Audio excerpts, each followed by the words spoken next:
Welcome to Have You Read It, the channel where we bring books to life, one summary at a time.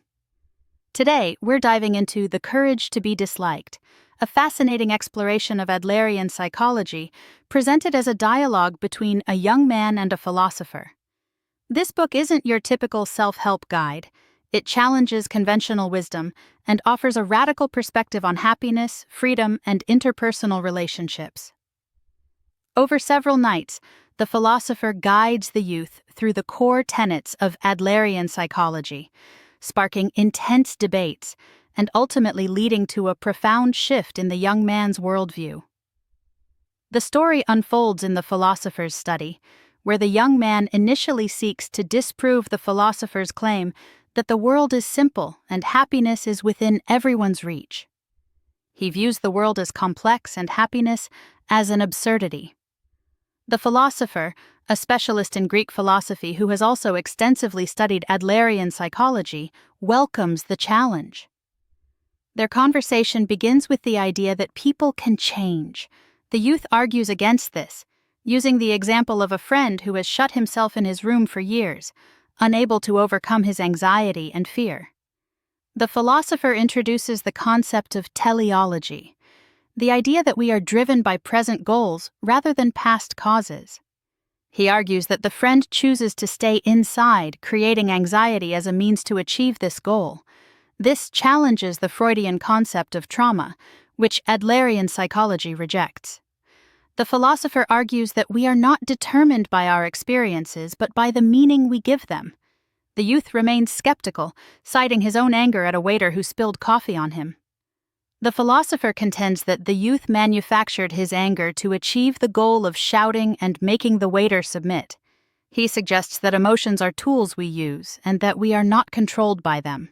The conversation then shifts to lifestyle, defined as the tendencies of thought and action in life. The philosopher argues that we choose our lifestyle, even if unconsciously, around the age of 10. He claims the youth has chosen to be unhappy, a statement the youth vehemently rejects. However, the philosopher suggests that the youth is afraid of interpersonal relationships and thus avoids them by disliking himself, creating a self-fulfilling prophecy. He reiterates that all problems are interpersonal relationship problems. The youth questions why Adler prioritizes interpersonal relationships over seemingly more profound philosophical questions, like the meaning of life. The philosopher explains that feelings of inferiority are subjective interpretations, not objective facts. He introduces the concept of the pursuit of superiority, the universal desire to escape helplessness, and its counterpart, the feeling of inferiority. He distinguishes between healthy feelings of inferiority, which stimulate growth, and the inferiority complex, which is used as an excuse. He also introduces the superiority complex, a fabricated feeling of superiority, often masking deep inferiority. The philosopher argues that life is not a competition. He encourages the youth to focus on self-improvement, rather than on comparing himself to others. He emphasizes that all people are equal but not the same. He suggests that the youth's feelings of inferiority stem from comparing himself to his seemingly perfect older brother. He emphasizes the importance of seeing others as comrades, which allows us to celebrate their happiness. To overcome interpersonal relationship problems, the philosopher introduces the concept of the separation of tasks. He explains that one should not intrude on other people's tasks or allow others to intrude on one's own. He uses the example of a child studying, which is the child's task, not the parent's. This also applies to counselors and clients. The counselor can assist, but the client must ultimately choose to change. The youth argues that the separation of tasks seems cold and ignores human emotion. The philosopher counters that it is the gateway to better interpersonal relationships by creating healthy distance.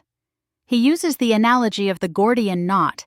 Sometimes it's necessary to cut through complexities rather than trying to unravel them.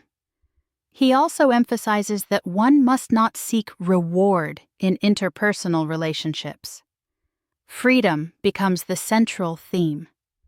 The philosopher argues that true freedom is being disliked by other people, as it means living in accordance with one's own principles without being controlled by the desire for recognition.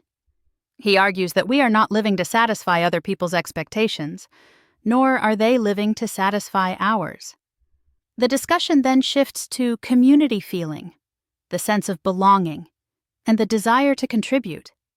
The philosopher defines community as encompassing not only immediate social circles, but all of humanity, the past and future, and even inanimate objects.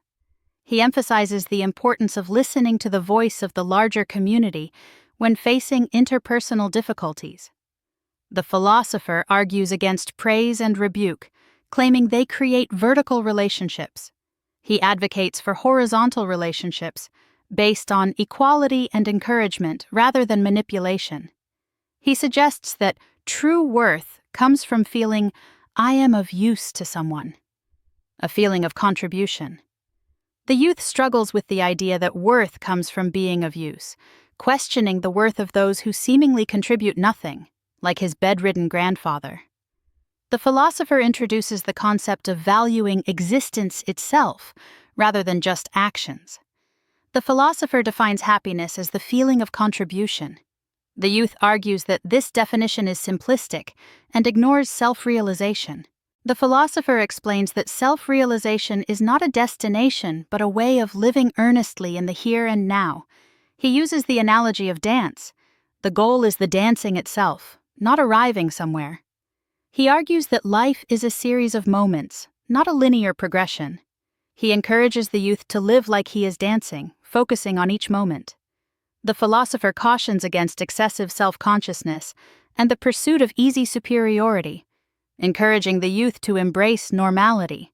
He advocates for self-acceptance, confidence in others, and contribution to others, emphasizing their interconnectedness.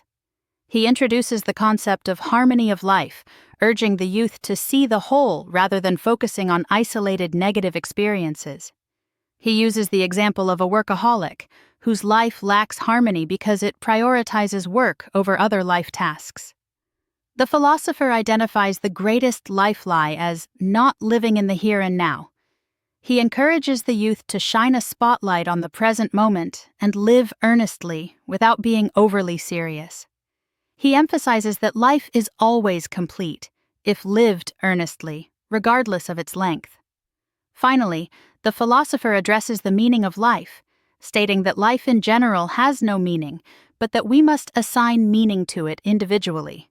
He uses the example of his grandfather, who chose to see the world as a wonderful place, despite suffering a horrific injury during the war. Thanks for watching. Make sure to give this video a thumbs up and hit that subscribe button so you never miss our next book dive.